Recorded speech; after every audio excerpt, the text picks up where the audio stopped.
उपासक उपासिका, माझे धम्मबंधू धम्मभगिनी, माझी आई माय माऊली, या सगळ्यांना माझा प्रणाम.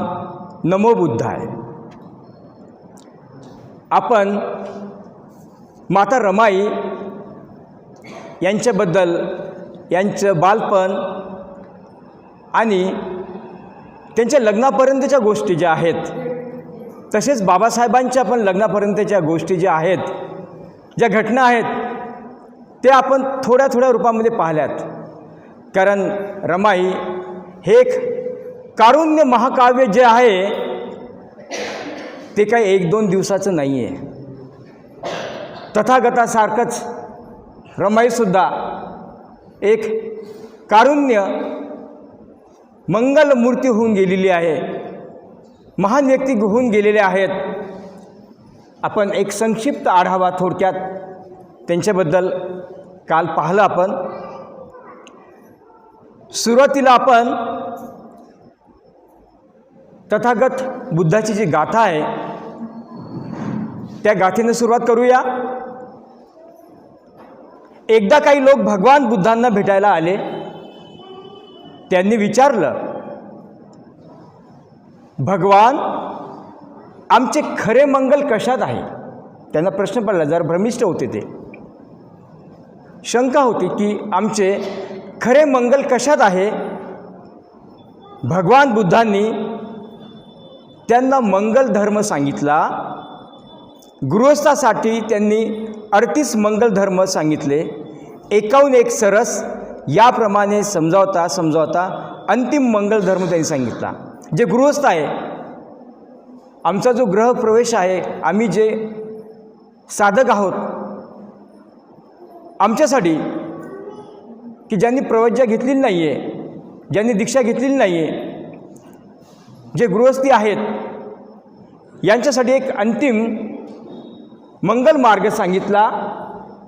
तो असा, पुटस्स लोकधम्मेही चित्तयसन कंपती, अशोक विरजखेम एवं मंगलमुत्तम. पाली भाषेमध्ये हा उपदेश तथागतांनी आलेल्या, ज्यांना आपल्या जीवनाबद्दल जाणून घ्यायचं होतं, त्यांच्यासाठी भगवंतांनी हा पाली भाषेत उपदेश केला. त्याचा अर्थ लोकधर्म म्हणजे काय? लोकधर्माचा स्पर्श होताच जीवनातील यश अपयश, लाभ हानी, निंदास्तुती, सुखदुःख हेच लोकधर्म होय. आपल्या जीवनामधलं जे आहे, सुख आहे, दुःख आहे, लाभ आहे, हानी आहे, निंदा आणि स्तुती, या सगळ्यांनी आपले जीवन हे भरलेलं आहे. याचा स्पर्श झाला असता ज्याचे चित्त विचलित होत नाही. बघा किती सुंदर सांगतात भगवान बुद्ध. तुमची निंदा झाली असेल, तुमची मानहानी झाली असेल, तुमच्यावर संकट आलं असेल, काही घोर अपराध तुमच्याकडून झाला असेल, अशा वेळेस ज्या साधकाचं, ज्या गृहस्थाचं तन मन हे विचलित होत नाही, डळमळीत होत नाही, समतेत राहते, समतोल राहतो त्याच्या शरीराचा. अशोक म्हणजे शोकरहित राहते, ते शोक करत नाही.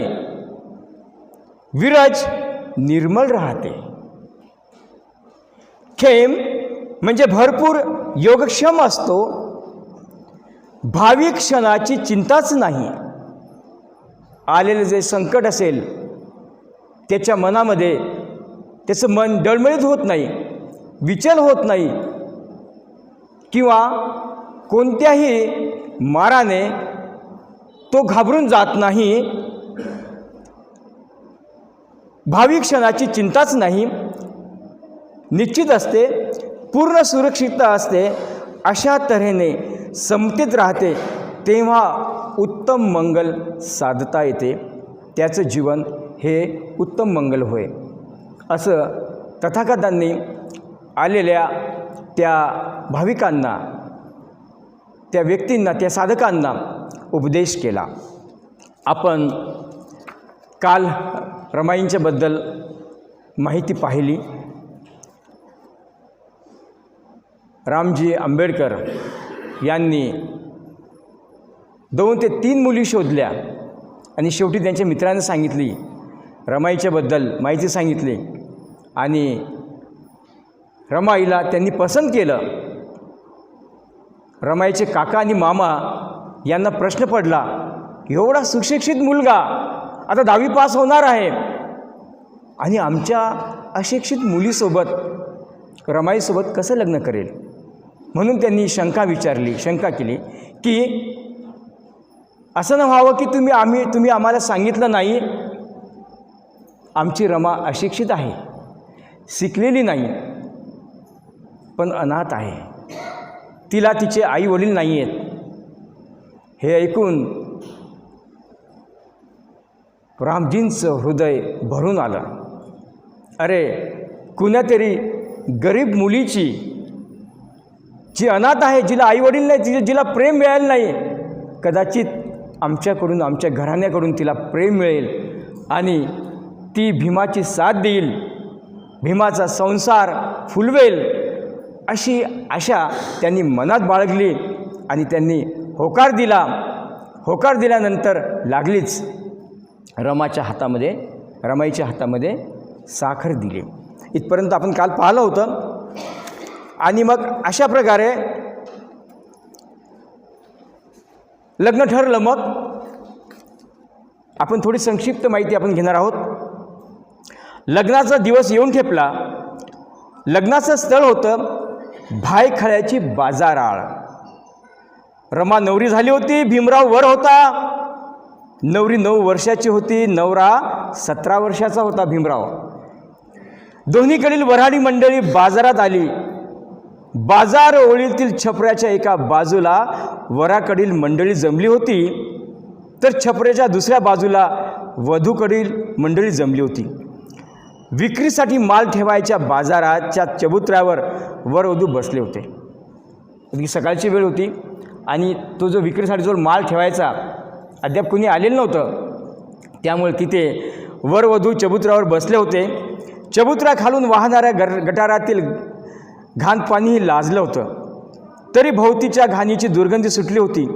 भीमरावाचं लग्न होतं, घाई करायची होती. बाजार भरण्यापूर्वी सर्व उरकायचं होतं. सर्वजण नवऱ्या मुलीकडे मोठ्या कौतुकानं पाहत होते. असा सुशिक्षित वर पाहण्याची ही त्यांची पहिलीच वेळ होती. रमाच्या मैत्रिणीमध्ये हसणं खिदळणं सुरू होतं. वराकडील तरुण पोरांचं हसणं खिदळणं सुरू होतं. तो जो भायखळ्याचा बाजार आहे, तो बाजार भरायच्या आतमध्येच या दोन्ही पार्टीला रमाचं आणि भीमाचं लग्न उरकून घ्यायचं होतं.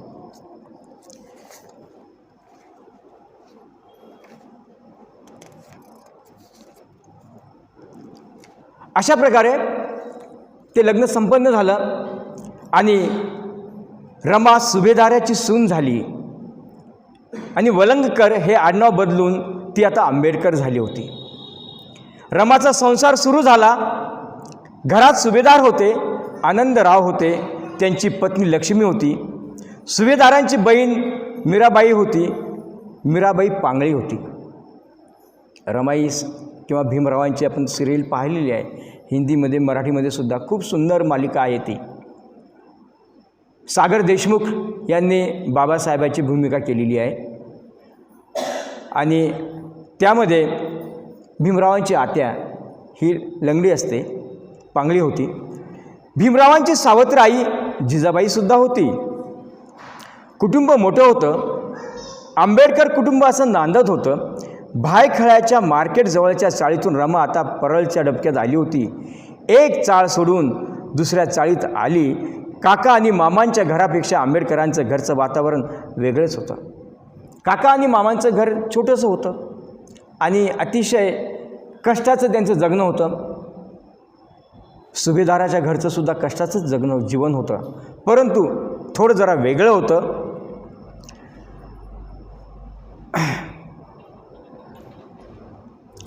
भीमरावाच्या शिक्षणाभोवती सर्व घर फिरत होतं. मीराबाईचा रमावर खूप जीव होता. तिच्या आईप्रमाणेच मीराबाई तिला व्यवहार सांगत असत. रमा वृत्तीनं सात्विक होती, पण आता तिच्यावर एका मोठ्या संसाराची जबाबदारी आली होती. कसं तिचं जीवन होणार, काय काय तिच्या जीवनामध्ये संकट येणार, तिला कोणत्या गोष्टींचा सामना करावा लागणार हे तिला काहीच माहीत नव्हतं. बिचारी अज्ञान होती, अशिक्षित होती. रमा, धीरानं सगळ्या गोष्टी समजून घे, भांबावून जाऊ नकोस. लक्ष्मी तुझ्या मदतीला आहेच. रमाला आनंद वाटे, धीर येई. रमा आत्या तिला आईसारखी वाटे. मीरा आत्याच्या भीमरावाच्या अभ्यासाबद्दल तिला खूप सांगे. तिलाही अभ्यासाचे वेळ नवल वाटे, नवऱ्याला अभिमान वाटे. आणि असं करता करता लग्न झाल्यानंतर भीमरावानं मॅट्रिकची परीक्षा दिली होती. मॅट्रिकचा निकाल लागला. सर्वांनाच भीमरावाचा गर्व वाटला, पण रमाचं काळीज तर सुपाएवढं झालं होतं. तिलाही समजलं की आपला पती ज्याच्याशी मी लग्न केलेलं आहे ते भीमराव काहीतरी मोठी परीक्षा पास झालेले आहेत, कारण सगळीकडे अगदी आनंद आनंद झाला होता. नवऱ्याचं कौतुक कोणत्या शब्दात करावं हे तिला सुचेना, पण तेही शब्दानं बोललीच नाही. तिचे डोळे काय बोलले, रमाला खूप धन्यता वाटली. भीमरावाचा सत्कार झाला. सी.के. बोले अध्यक्ष होते, केळुस्कर गुरुजी वक्ते होते, भीमराव उत्सव नायक होते. खूप हार घातले लोकांनी, कौतुक केलं. नवऱ्याचं कौतुक ऐकताना आणि पाहताना भावविश्व फुलत होतं. आनंदाचं चांदणं तिच्या वृत्तीच्या ताटव्यात फुलत होतं. घरी परतल्यावर भीमरावानं तिला एकांतात विचारलं, तुला काय वाटलं रमा माझ्याबद्दल? माझा जो सत्कार झाला, जे सगळ्यांनी माझी वावा केली, त्याबद्दल आपल्या पत्नीला विचारायला पाहिजे. त्यामुळं भीमरावांनी तिला प्रश्न केला, रमा तुला काय वाटलं माझ्याबद्दल? पुरानं नदी फुलावी तशी आनंदानं फुलली होती रमा. तुम्ही खूप मोठी आहात, केवढा मला सांगता येत नाही. खूप शिकीन मी, खूप शिका, मोठे व्हा, केवढा कोणाला सांगता येणार नाही तेवढे. हे त्यांच्यातले संवाद आहेत. गदगदल्या मनानं रमा बोलत होती. आपल्या मॅट्रिक पास झालेल्या नवऱ्याचा पराक्रम पाहत होती. इतर या पराक्रमाला आशीर्वाद देत होते, त्यांचं अभिनंदन करत होते. रमा तर या पराक्रमाची सावलीच होती. या झेपावत निघालेल्या प्रवासाला साथ देण्याचं वचन तिनं दिलं होतं. वेगळ्याच जबाबदारीनं रमा बांधली होती. अनेकांना अशा जबाबदारीशी बांधून घेण्याची संधी मिळत नाही. रमाच्या वाट्याला हे सुख आलं होतं. हे सुख जपण्याचा निर्धार तिनं केला. या सुखाला वाढवण्याचा निश्चय केला. रमाच्या आयुष्याला नवंच वळण मिळालं होतं. ती निघाली होती, ती अनाथ मुलगी निघाली होती, ती कोळी मुलगी एका अनोख्या प्रवासाला निघाली होती. एकक सुखच असं असतं की ते स्वतःच्या बदल्यात दुःख पदरात टाकतं. अशाच एका सुखाच्या बदल्यात शेकडो दुःख झेलण्याची प्रतिज्ञा करून रमा निघाली होती. तिचं मन या अज्ञान वाटेवरच्या प्रवासाला निघाला होतं. हा प्रवास रमाचा तिला कुठे नेणार होता? रमाच्या वाट्याला काय काय येणार होतं? रमा हरणार होती का, की प्रवास पार करणार होती? प्रश्न तर नवे नवे होते. त्यांना कशी उत्तरे मिळणार होती? पण आता थांबताही येत नव्हतं. थांबणं हाच मृत्यू ठरला असता. वादळाच्या सावलीला आता पर्याय नव्हता. वादळाची सावली झाली होती ती, आणि वादळ काही एका ठिकाणी नसतं, परंतु रमा अशी या मोठ्या वादळाची सावली झाली होती, बाबासाहेबाची सावली झाली होती. पुढे या बऱ्याचशा हा संवाद आहे. त्यांच्या घरचं वातावरण ऐकताना मीराबाई पांगळी होती. आईची करावी तशी सेवा मीराबाईची रमानं केली. कारण त्या घरामध्ये माऊली जी होती ते पूर्ण घर सांभाळणारी ही आंबेडकरांची आत्या मीराबाई होत्या आणि मीराबाई तिला आपली लेकच मानित असे. रमा माझे लेकी किती ग करशील, मीराबाईच्या ओल्या पापण्यावर असे शब्द फुलत. मीरा आत्याला आंघोळीचं पाणी घालायलाही ती विसरत नसे. जेवण झोपणं अशा सर्व गोष्टीमध्ये रमा मीरा आत्याला मदत करी. मीरा आत्याला खूप आनंद होई. गहीवरून येई. कडक शिस्तीचे सुभेदार रमा सुभेदारांना बाबा म्हणे. बाबाच होते ते, कारण मातृत्वच रमाचं हरलं होतं. बाबा आंघोळीला पाणी घातलं, बाबा तुम्ही आराम करा, बाबा आता तुम्ही फिरून या, बाबा तुमचं अंथरूण तयार केलं आहे. रमाची अशी धावपळ चाले. घरभर ती भिंगरीसारखी फिळे, लव्हाळ्यासारखी लवलवे. घरभर रमाची धावपळ चाललेली असे. हे घरही रमामय झालं होतं. जे निशब्द घर होतं, ज्या घरामध्ये केवळ शिस्त आणि शिस्तच होती, शिस्तीसोबत त्या घरामध्ये आता रमाई आली होती आणि संपूर्ण घर हे रमामय झालं होतं. ज्याच्या त्याच्या तोंडामध्ये रमा आणि रमा होती. रमा लक्ष्मी साथ घाली.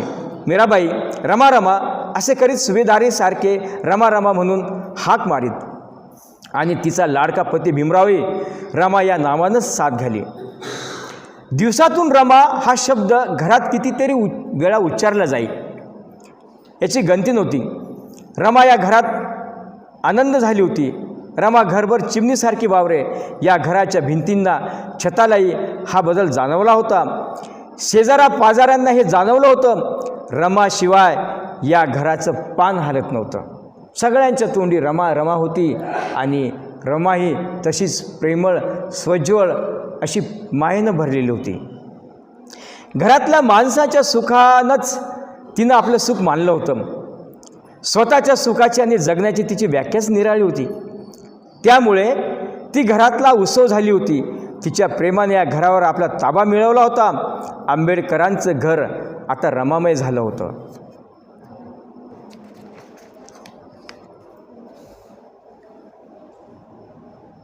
एके दिवशी असेच दिवस जात होते. सुभेदारांचं घर बदललं होतं. वेगळा ऋतू या घरात सुरू झाला होता. एके दिवशी या घरात एक नवीन जीव आला. 1912 सालातला डिसेंबर महिना होता. वर्ष 1912 साल होतं आणि डिसेंबर महिना होता. रमा आई झाली होती. भीमराव बाप झाला होता. सगळं घरच प्राजक्तासारखं फुललं होतं आणि आनंदच आनंद रमाच्या मागोमाग या घरामध्ये आला होता. रमा माता झाली होती. रमाईचं मन कृतार्थतेनं ओथंबत होतं. आपल्या दुःखावर तिनं विजय मिळवला होता. भीमरावाच्या पोराचं सुभेदारांना केवढं कौतुक. नातू झाला होता त्यांना. ते स्वतःच लहान मुलासारखे उत्साही झाले होते. चाळभर त्यांनी ही गोष्ट सांगितली होती. मीराबाईलाही आपली भाचेसून रेकुळवारी झाली याची अपार खुशी झाली. हाताची बोटं कानशिलावर धरून तिनं मोडली.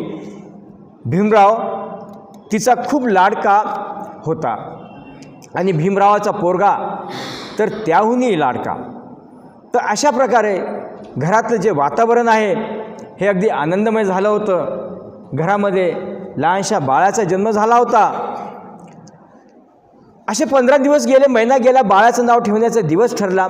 कोणी गोविंद नाव ठेवलं, कोणी केशव नाव ठेवलं, कोणी वामन नाव ठेवलं, कोणी अशोक, कोणी काही असं खूप बायकांनी नाव ठेवली. पण भीमरावाला त्यातलं एकही आवडलं नाही. एकदा निवांत वेळी बाळ पाळण्यात होतं. त्याचं हाव चाललं होतं. भीमराव रमाला म्हणाले, बायांनी ठेवलेल्या नावापैकी तुला कोणतं नाव आवडलं रमा? रमा म्हणाली, मला नाही आवडलं एकही नाव. मी सांगतो एक सुंदर नाव तुला. कोणतं? यशवंत. यशवंत नाव मला आवडतं. फारच छान. केवळ नाही, याचा अर्थ आहे त्या नावात, अर्थपूर्ण नाव आहे यशवंत. अगं ज्योतिबा फुल्यांनी आपल्या दत्तक मुलाचं नाव यशवंत ठेवलं होतं. मग यशवंतच हे नाव ठेवू आपण.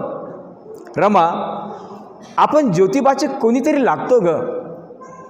ज्योतिबा फुले हा आपल्या खरा कुलपुरुष आहे रमा. त्याची आवड तीच आपली आवड. त्यांनी त्यांच्या मुलाचं नाव यशवंत ठेवलं होतं.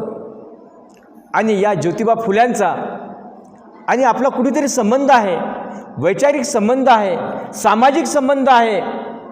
आणि तेच अनुकरण आपण केले तर किती चांगलं होईल. म्हणून यशवंत नाव आपण ठेवूया. नाव छान शोधलं तुम्ही, मला खूप आवडलं.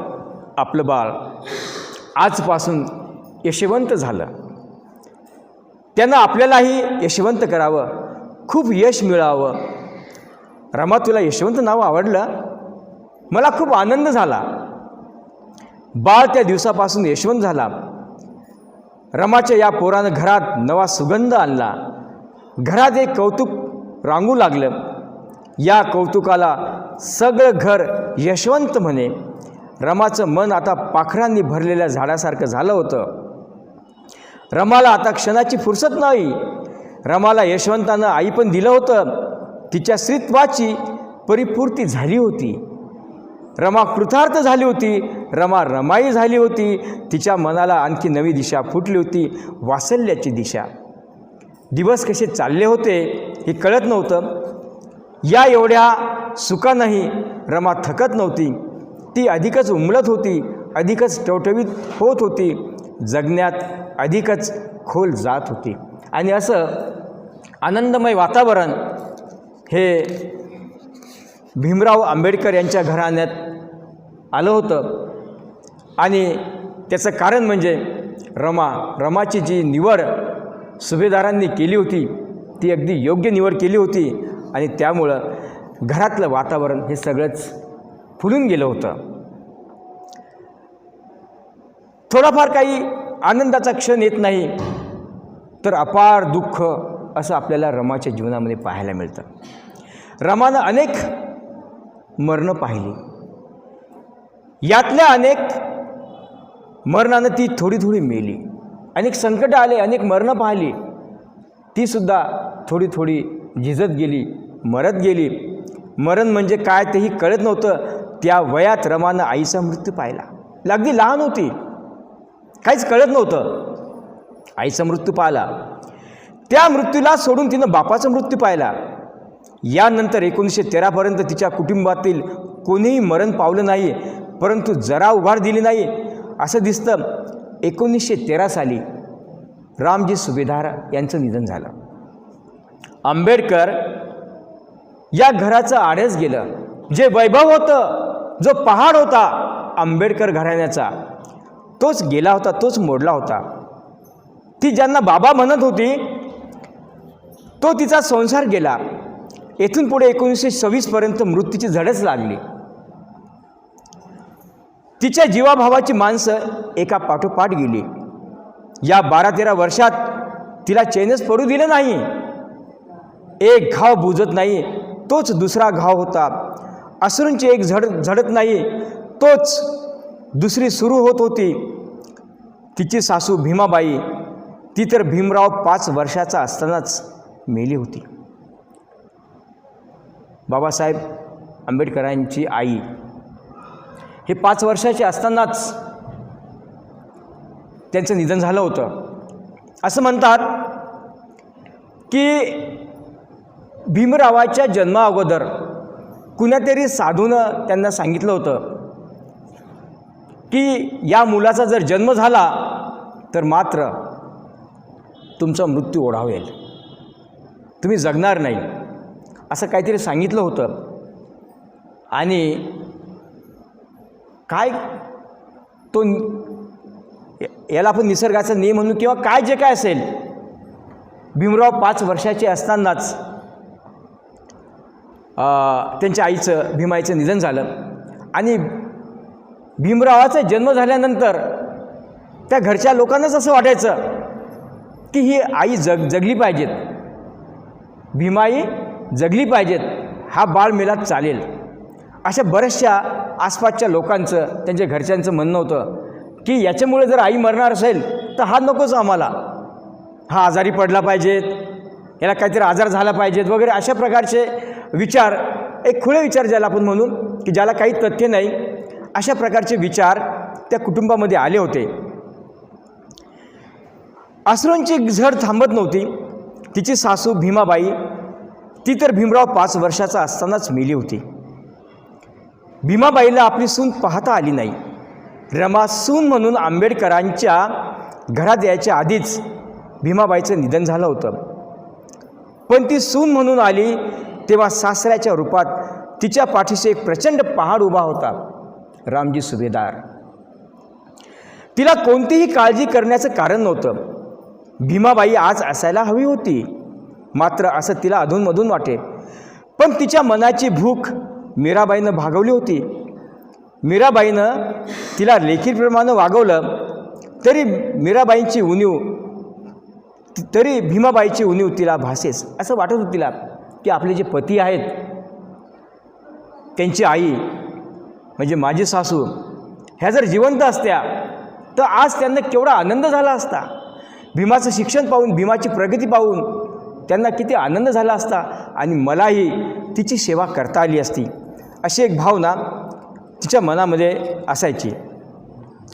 अनेक सुनांच्या वाट्याला अत्यंत चांगल्या सासवा येतात. आईनं वागावं तशाच त्या सुनांशी वागत असतात. या सासवा आपल्या सुनांना लेकीच मानतात. त्यांना त्यांची आई आठवणार नाही अशी माया त्या सुनावर करीत असतात. रमालाही कधीकधी भीमाईची उणीव भासे. एखाद्या हळव्या क्षणी तिचा गळा जड होई, कंठच दाटून येईल. अशा प्रकारचं अशा भावना तिच्या मनामध्ये यायला लागल्या. पुढे वडिलांच्या मृत्यूनंतर रामजींचं निधन होतं. वडिलांच्या मृत्यूनंतर 5-6 महिन्यांनी भीमरावाला अमेरिकेत जाण्याची संधी मिळते. अगदी पुढचा प्रसंग आहे हा. यावेळी रमा दुसऱ्यांदा गरोदर होती. पहिला यशवंत होता आणि ज्यावेळेस भीमराव हे अमेरिकेत जायला लागले त्यावेळेस रमा ही गरोदर होती, तिला दिवस होते. भीमराव अमेरिकेला जायला निघाले त्यावेळी त्यांना वडिलांची तीव्रपणे आठवण झाली. रात्रीच्या अंधारात त्यांनी मनसोक्त रडून घेतले. आपल्या बापानं आपल्या शिक्षणासाठी किती कष्ट घेतले याची भीमरावाला उणीव होती, जाणीव होती आणि शिक्षणाच्या क्षेत्रातलं हे दैदिप्यमान उड्डाण घेताना हा मनुष्य आपल्या कौतुक करायला नाही, यामुळे भीमराव व्याकुळ झाले. माझे वडील जर आज असते तर त्यांना खूप मोठेपणा वाटला असता की माझा मुलगा विलायतेमध्ये जात आहे, भीमराव विलायतेमध्ये जात आहे. त्यांना अतिशय आनंद झाला होता. आणि अमेरिकेत जात असताना साहजिक आहे भीमरावांना त्यांच्या वडिलांची आठवण आली की जे त्यांच्या पाठीमागे पहाडासारखे उभे होते. त्यांच्या शिक्षणासाठी अतीव मेहनत त्यांनी घेतली. बापाच्या आठवणीला मनोमन नमस्कार केला आणि भीमराव बोटीत चढला. तुम्ही दिलेल्या स्वप्नामागे धावत राहीन. स्वप्न दमेल पण मी दमणार नाही. मी विजयी ग्रंथ लिहीन. ही प्रतिज्ञा भीमरावानं मनोमन केली आणि त्या बोटीमध्ये भीमराव बसले. रमा रडवली झाली होती. तिला काही सूचना, या वेळेच्या तिच्या आसवातलं सुख आणि दुःख कोणीही वेगवेगळं करू शकत नव्हतं. आनंदही होता तिच्या आसवामध्ये. तिचे जे आसरू होते त्यामध्ये आनंदही होता आणि दुःखही होतं. आनंद या गोष्टीचा होता की माझा पती विलायतेमध्ये शिक्षणासाठी जात आहे आणि माझ्या या दीनदुबळ्यांना न्याय देण्यासाठी, दीनदलित बांधवांना चांगलं सुशिक्षित करण्यासाठी माझा पती जात आहे, याचा गर्व, याचा अभिमान रमाईला वाटत होता आणि तेही आनंदाश्रू येत होते आणि दुसरीकडे दुःखाश्रू होते की हे कसं मी भागू, कसं चालेल माझं घरदार, कसा चालेल माझा संसार, पैसा अडका तर काहीच नाही, पहाडासारखे सुभेदार आमचे बाबा हे चालल्या गेले आणि आता भीमरावसुद्धा विलायतेमध्ये जात आहे. रमा रडवली झाली होती, तिला काही सुचेना. या वेळच्या तिच्या आस्वातलं सुख आणि दुःख कुणी वेगळं करू शकत नव्हतं. मुंबई बंदरातून बोट सुटली. ती बोट भीमरावाला दूर नेऊ लागली. रमाचं काळीजच थरारलं होतं. पण या सुख फुलवणाऱ्या यातनांची सवय तिला करायची होती. काळ झाला तशी शिपण द्यायची होती. त्याला पोलादासारखं टणक करायचं होतं. असं हादरून, असं गैवरून चालणार नव्हतं. रमाला तिचं मन कठोर करावं लागणार होतं. कारण तिनं वादळाशीच, तिनं सूर्याशीच लग्न केलं होतं. सूर्याचीच ती सावली झाली होती आणि तिनं असंख्य संकटे तर पाहिली होती, असंख्य संकटे तिनं पचवली होती. परंतु आता हे जे येणारं संकट होतं हे सुद्धा तिला पचवावं लागणार होतं. त्यासाठी तिचं मन घट्ट तिला करावं लागणार होतं. भीमराव विलायतेमध्ये अमेरिकेमध्ये जात असताना ती अगदी हादरून गेली होती. अस्वस्थता आणि एकाकीपणे या गोष्टी आता तिला सोडणार नव्हत्या. त्याची सवय करून घेणं भाग होतं. इकडे भीमरावाचं आयुष्य नव्या क्षितिजावर झेपावून गेलं होतं. तो न्यूयॉर्कला कोलंबिया विद्यापीठात गेला होता.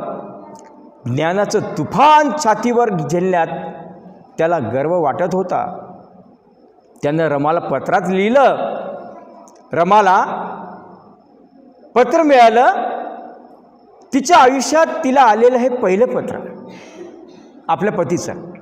काय माहीत होतं, अगदी साधंसुधंच जीवन, परंतु किती जीवन बदललं तिचं, की तिचा नवरा विलायतेमध्ये गेला आणि तिच्या आयुष्यामध्ये ज्या गोष्टीची ती वाट पाहत होती आतुरतेनं, ते भीमरावाचं पत्र आलं. त्यात रमाला पत्र लिहिलं, रमाला पत्र मिळालं. तिच्या आयुष्यात तिला आलेलं पहिलं पत्र. तिच्या आनंदाला पारावार उरला नाही.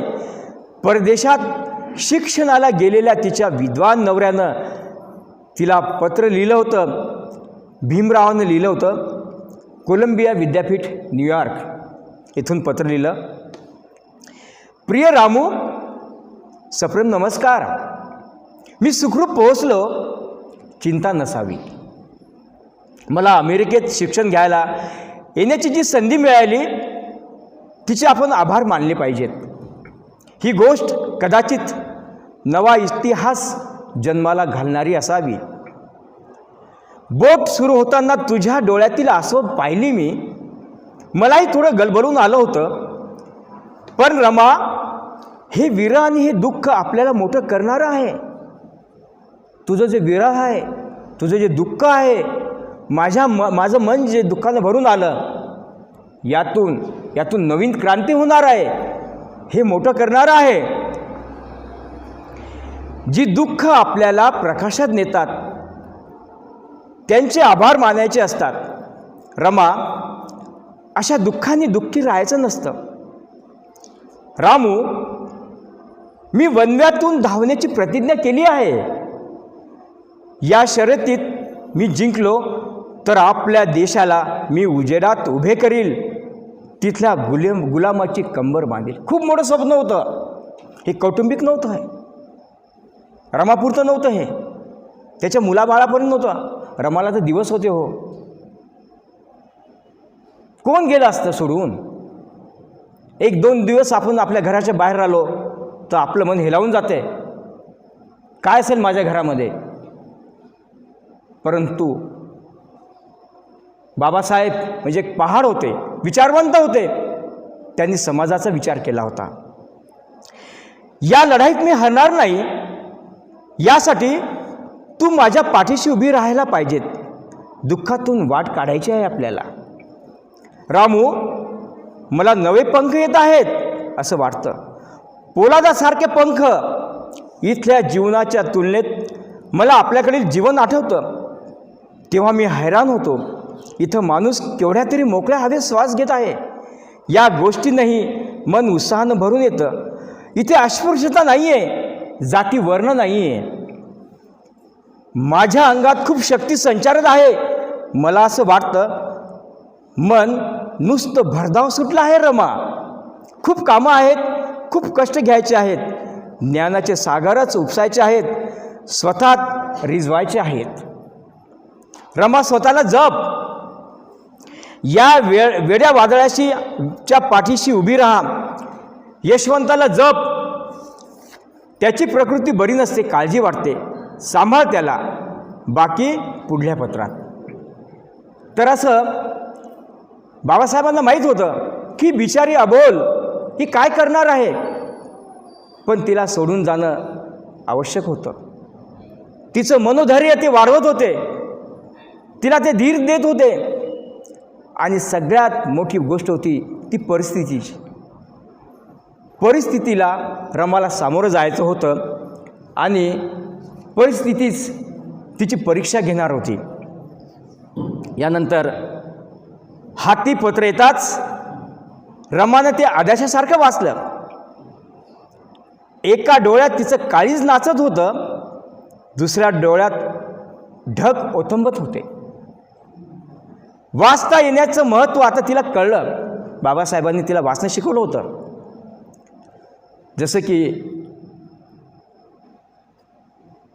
क्रांतिज्योती ज्योतिबांनी सावित्री फुलेंना वाचायला शिकवलं होतं, तसं बाबासाहेबांनी रमाला वाचायला शिकवलं होतं. आणि त्या वाचण्याचा अर्थ, त्या वाचण्याचं महत्त्व तिला आज कळालं. नवऱ्यानं आपल्याला शिकवलं त्याचं मोल तिला कळलं. आपल्या पतीनं पत्र आपण वाचू शकतो, त्यांच्याशी प्रत्यक्ष संवाद साधू शकतो, याचा तिला अपार आनंद झाला. कृतज्ञता वाटली. तिनं पत्र वाचलं, खूपदा वाचलं. मोर झालेल्या मनात कालवा कालव होत होती, तरी यावेळी आपला पती आपल्याशी प्रत्यक्ष बोलत असल्याचं सुख ती अनुभवत होती. तिनं घरच्यांना पत्र दाखवलं, शेजारा पाजारांना पत्र दाखवलं. या आनंदाच्या भरात तिनं पत्र लिहायला घेतलं आणि तिच्या भावना तिनं त्या पत्रामध्ये लिहिल्यात. साहेबाच्या चरणी रमाचा साष्टांग दंडवत. रमा लिहिती झाली आणि आपल्या पतीलाच आपल्या भावना, आपलं जे दुःख आहे ते व्यतीत करायला लागली. आपलं पत्र आलं, ते वाचलं, खूप आनंद झाला साहेब. आमची काळजी करू नका, आम्ही सारे खुशाल आहोत, मी सांभाळते सगळं. आपलं पत्र पोयबाय वाडीतल्या शेजारा पाजारांनी वाचलं. सगळ्यांना खूप आनंद झाला. कष्टाची मला चिंता नाही. माझं आपल्याशी लग्न झालं त्याचा मला खूप गौरव वाटतो साहेब. आपण खूप शिकावं हीच माझी कामना आहे. आपण पत्रात अनेक गोष्टी लिहिल्या. मी तुमच्या पाठीशी उभी राहीन, काय वाटेल ते कष्ट करीन, पण मागं हटणार नाही याची खात्री बाळगावी. आम्ही सर्व खुशाल आहोत असं समजा. आपण जेवण वेळेच्या वेळी घ्या, तब्येतीची काळजी घ्या. यशवंताला आपलं पत्र वाचून दाखवलं. बाबा कधी येणार असं तो पुन्हा पुन्हा विचारतो. पत्र पाठवून खुशाली कळवावी. थांबते.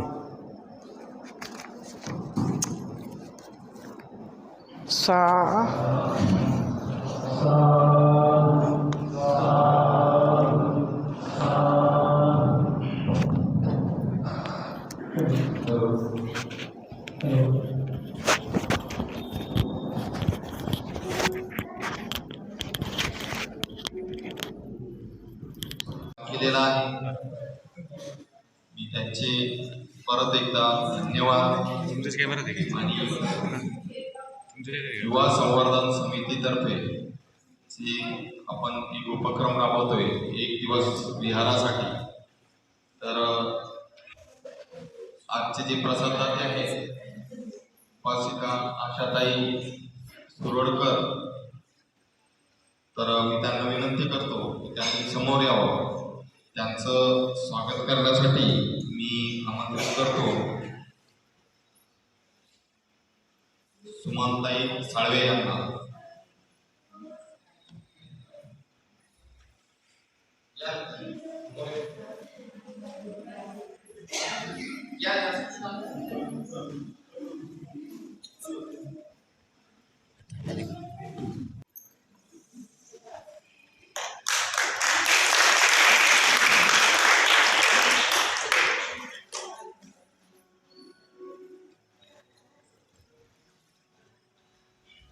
त्यानंतर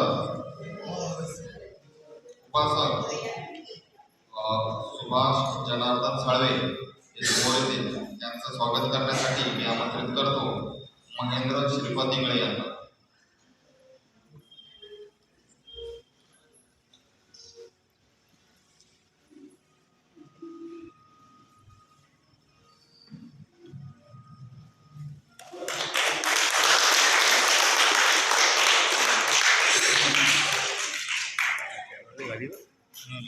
धन्यवाद. मी सांगू इच्छितो की युवा संवर्धन समितीतर्फे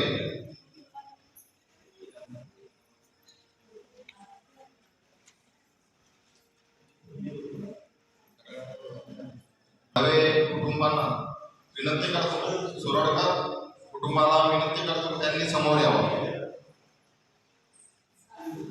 असतात आणि आम्ही सर्वजण इथं एकत्रित सहभोजन घेत असतो.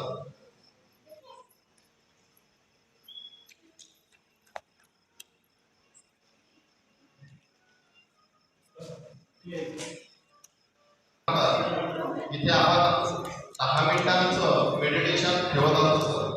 तर ज्यांना कोणाला इच्छा असेल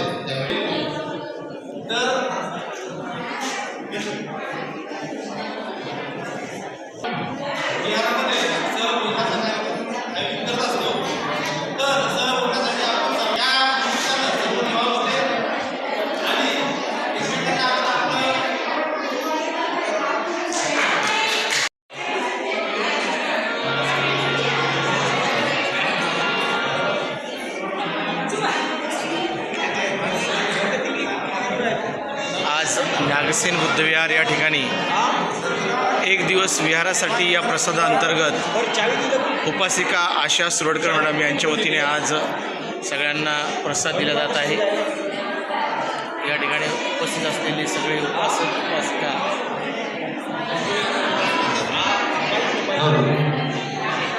सर्व